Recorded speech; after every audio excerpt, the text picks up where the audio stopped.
A warm welcome to all the students. Myself, Dr. Rashmi Minj, Professor Food and Nutrition, Government DV Girls PG College, Raipur. आज मैं आप लोगों के सामने जिस विषय को लेकर आई हूँ वो है विटामिन ए डेफिशिएंसी। कंटेंट इस चर्चा के ऐसे रहेंगे: विटामिन ए के कार्य, RDA, sources, historic view, diagnosis, causes, science and symptoms, night blindness and treatment.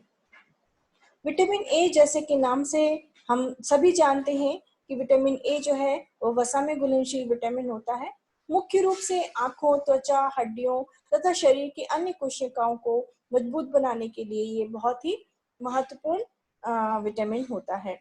Vitamin A antioxidant की तरह भी कार्य करता है तथा शरीर में जितने भी फ्री रेडिकल्स होते हैं उसको रिमूव करने में विटामिन ए की महत्वपूर्ण भूमिका होती है। चलिए हम विटामिन ए के कुछ कार्यों पर दृष्टि डालें। तो विटामिन ए का सबसे पहला काम होता है कि ये नॉर्मल विजन के लिए आवश्यक होता है, मतलब सामान्य दृष्टि प्रदान करने के लिए विटामिन ए की भूमिका जरूरी होती है। विटामिन ए की उपस्थिति हमारे आहार में होना जरूरी होता है। हल्की रोशनी में देखने के लिए विटामिन ए आवश्यक है। सामान्य स्वस्थ आंखों के लिए विटामिन ए जरूरी है। अगला उसका कार्य होता है इम्यून फंक्शन, अर्थात रोग प्रतिरोधक क्षमता। हमारे शरीर में रोगों से लड़ने की क्षमता प्रदान करने का काम भी विटामिन ए करता है। विटामिन ए शारीरिक विकास के लिए भी आवश्यक होता है, क्योंकि कोशिकाओं के विभाजन में, जिसको हम सेल डिवीजन कहते हैं, सेल डिवीजन में विटामिन ए जो होता है वो महत्वपूर्ण भूमिका निभाता है। ये देखा गया है कि अगर विटामिन ए की कमी हो जाती है तो कोशिकाओं का विभाजन में 30 से लेकर 40% तक की कमी आ जाती है। प्रोटीन के निर्माण में जैसे कि इसकी कमी से जो आरएनए होता है इसका मेटाबॉलिज्म ठीक से नहीं हो पाता, फलस्वरूप प्रोटीन बनने की प्रक्रिया भी प्रभावित होती है। त्वचा को स्वस्थ रखने में, चिकनी और चमकदार बनाए रखने में भी विटामिन ए की महत्वपूर्ण भूमिका होती है। इसके अलावा ये रिप्रोडक्टिव हेल्थ को भी बनाकर रखता है। अब हम देखते हैं आरडीए। आरडीए का मतलब होता है रिकमेंडेड डाइटरी अलाउंसेस, अर्थात दैनिक प्रस्तावित मात्रा। आहार में कितनी मात्रा में विटामिन ए होना चाहिए? तो 6 से 12 महीने के बच्चे को 350 इंटरनेशनल यूनिट विटामिन ए आवश्यक होता है। 1 से 6 साल के बच्चे को 400 इंटरनेशनल यूनिट विटामिन ए आवश्यक होता है। 7 से 9 तथा 10 से 17 साल के बच्चों को 600 इंटरनेशनल यूनिट विटामिन ए पर्याप्त होता है। एक स्वस्थ स्त्री एवं पुरुष को भी 600 इंटरनेशनल यूनिट विटामिन ए जो होता है वो पर्याप्त होता है। गर्भावस्था में 800 इंटरनेशनल यूनिट तथा स्तनपान के दौरान या लैक्टेशन के दौरान 950 इंटरनेशनल यूनिट विटामिन ए आवश्यक होता है। अब हम देखते हैं इसके सोर्सेस। विटामिन ए के, चूंकि ये फैट सॉल्युबल विटामिन है, लेकिन ये कैरोटीन के रूप में वेजिटेबल्स में भी पाया जाता है। इसके अगर नॉन वेजिटेरियन सोर्सेज अगर हम देखते हैं तो ये फिश लिवर ऑयल में बहुत अच्छी मात्रा में पाया जाता है। फिश लिवर ऑयल के अलावा ये मक्खन में, चीज में, दूध और दूध से बने हुए पदार्थों में, अंडे में ये अच्छी मात्रा में पाया जाता है।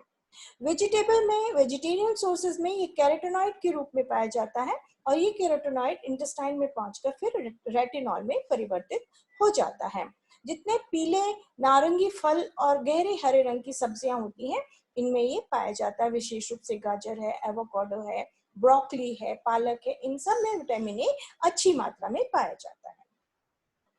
अब हम देखते हैं विटामिन ए की हिस्टोरिक क्या व्यू है। तो सबसे पहले 1912 में एक इंग्लिश बायोकेमिस्ट थे जिनका नाम था फ्रेडरिक हॉपकिंस। इन्होंने सबसे पहले एक ऐसे फैक्टर का बताया बारे में कि जो दूध में पाया जाता है, लेकिन ना तो वो फैट है, ना वो कार्बोहाइड्रेट है, ना वो प्रोटीन है, लेकिन उन्होंने ये कहा कि दूध में ये ऐसा तत्व है जो कि शरीर की वृद्धि एवं विकास के लिए आवश्यक होता है। बाद में हॉपकिंस नामक साइंटिस्ट को इसी बात पर नोबेल प्राइज भी अवार्ड, इस डिस्कवरी पर नोबेल प्राइज भी मिला था।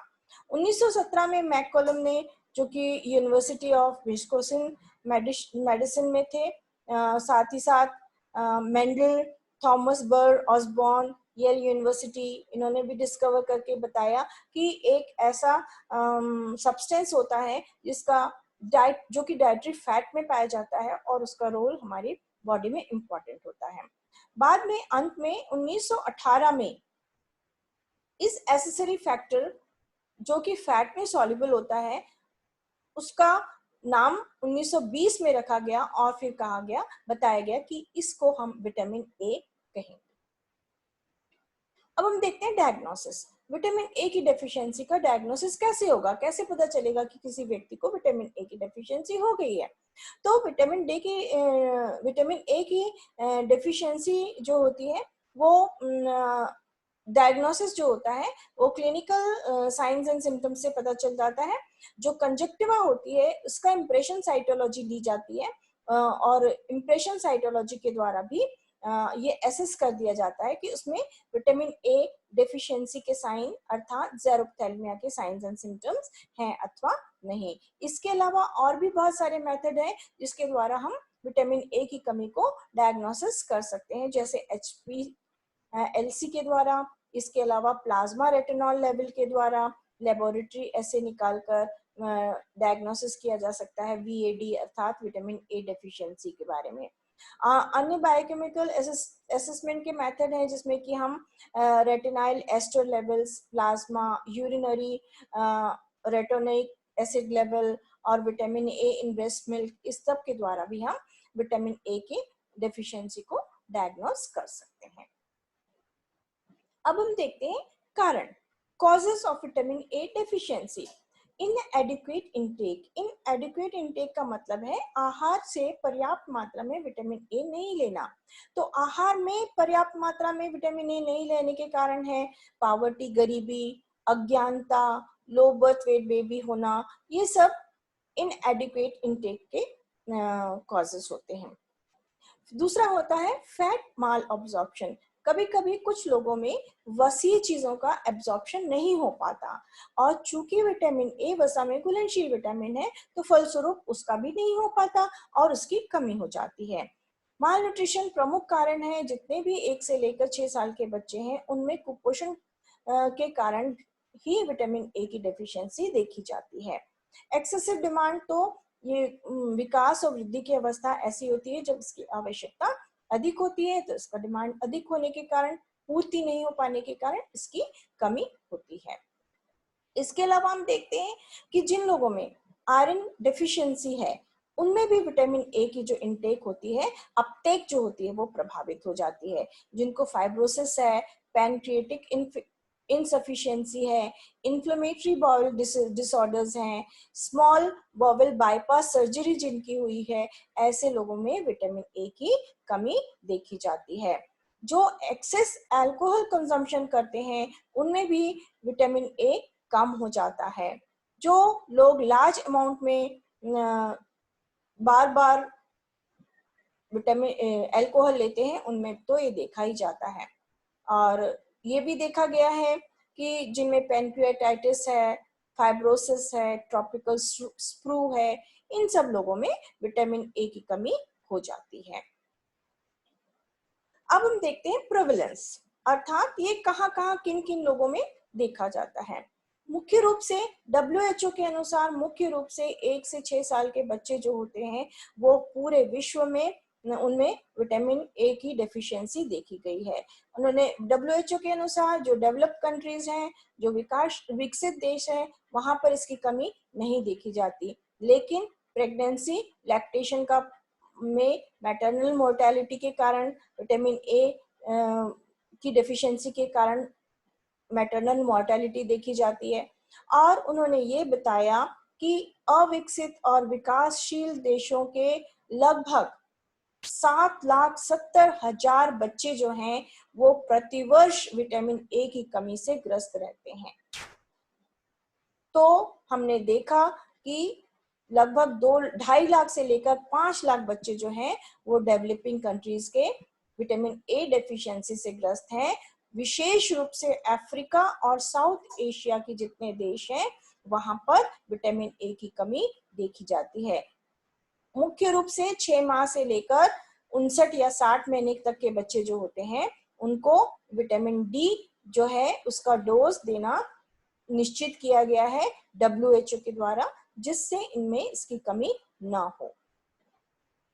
अब हम देखते हैं कि विटामिन ए की कमी से कौन कौन से लक्षण हमको दिखाई देते हैं। सामान्य रूप से विटामिन ए की कमी से जो स्किन होती है, त्वचा जो होती है वो सूखी हो जाती है, आंखें ड्राई हो जाती हैं, नेक्टोल्पिया या जिसको हम कहते हैं शाम के धुंधल के या रात में दिखाई नहीं देना, इनफर्टिलिटी, विकास नहीं होना, थ्रोट और चेस्ट इन्फेक्शंस, ये सब लक्षण हमको विटामिन ए की कमी में देखे जाते हैं। प्रमुख लक्षणों में सबसे पहला है बिटॉट्स स्पॉट। बिटॉट्स स्पॉट में जो कंजक्टिवा होती है, मनुष्य की आंख की कंजक्टिवा होती है, उसमें ओवल शेप का, ट्रायंगुलर शेप का एक सफेद धब्बा सा पड़ जाता है, जैसा कि आप चित्र में देख सकते हैं। बिटॉट्स नामक वैज्ञानिक ने इस धब्बे के बारे में सबसे पहले बताया और उन्होंने बताया कि विटामिन ए की कमी से ये हो जाता है। तब से इस दाग और धब्बे को बिटॉट्स स्पॉट कहा जाने लगा।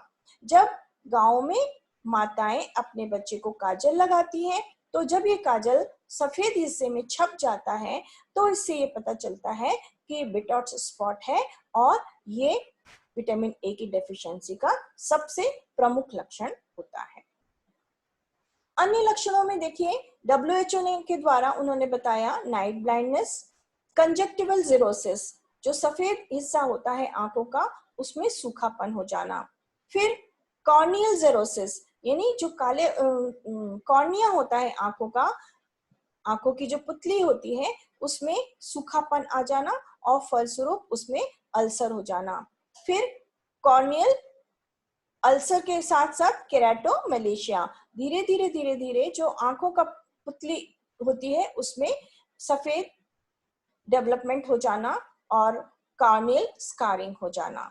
ये प्रमुख लक्षण है विटामिन ए डेफिशिएंसी के। WHO के अनुसार night blindness, conjunctival xerosis, Bitot's spot, corneal xerosis, corneal ulcer, keratomalacia और कॉर्नियल स्कारिंग। चित्र के द्वारा आप बहुत अच्छे से इस चीजों को समझ सकते हैं।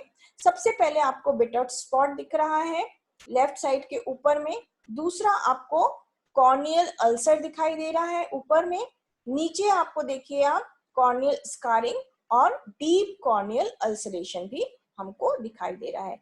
सबसे पहले कंजक्टिवा यानी सफेद हिस्सा पर प्रभावित होता है और अगर उसका उपचार नहीं किया जाता तो काले हिस्से में या कॉर्निया में पहले कंजक्टिवा और फिर कॉर्निया प्रभावित हो जाता है। अब हम देखते हैं नाइट ब्लाइंडनेस क्या है। नाइट ब्लाइंडनेस का साइंटिफिक नेम है नेक्टोल्पिया। इसको नेक्टोल्पिया कहते हैं। इसमें क्या होता है, जो रोडोप्सिन होता है ये धीरे धीरे कमजोर होने लग जाता है और रोडोप्सिन पिगमेंट जो है इसकी निर्माण कम होने लग जाता है, फलस्वरूप विजन जो है, दृष्टि जो है वो धीरे धीरे प्रभावित होने लगती है, जिसमें कि रेटिनॉल और प्रोटीन से मिलकर बना हुआ जो तत्व है रोडोप्सिन, उसके निर्माण पूरी तरीके से नहीं हो पाने के कारण आंखों की दृष्टि क्रमशः कमजोर होने लग जाती है। अब हम देखते हैं कि इसका क्या उपचार है। तो अगर हम आहार के द्वारा पर्याप्त मात्रा में विटामिन ए लेते हैं तो इसकी डेफिशिएंसी नहीं होती है। Vitamin a non vegetarian sources में मछली के तेल में, जिसको हम कहते हैं कॉड लिवर ऑयल, मछली के लिवर के तेल में अच्छी मात्रा में पाया जाता है। हरी पत्तेदार सब्जियों में जैसे मुनगा की पत्ती है उसमें विटामिन ए 400 मिलीग्राम पाया जाता है। अगर हम उसका सूप बनाकर बच्चों को पिलाएं प्रतिदिन तो विटामिन ए की कमी नहीं होती है। जितने पीले फल होते हैं जैसे गाजर है, पपीता है, इन सब चीजों में, कद्दू है, आम है, इन सब में विटामिन ए काफी अच्छी मात्रा में पाया जाता है। अंडे में, दूध और दूध से बने हुए पदार्थ में विटामिन ए अच्छी मात्रा में पाया जाता है। तो यदि आहार के द्वारा हम पर्याप्त मात्रा में विटामिन ए देते हैं तो उसका डेफिशिएंसी से हम बच सकते हैं। इसके अलावा हम देखते हैं कि जो सप्लीमेंटेशन है और फोर्टिफिकेशन है, इसके द्वारा भी विटामिन ए की कमी को पूरा किया जा सकता है। मतलब जो खाद्य पदार्थ हैं उनमें अतिरिक्त मात्रा में विटामिन ए डाल दिया जाए, दे दिया जाए, तो विटामिन ए की कमी से बचा जा सकता है।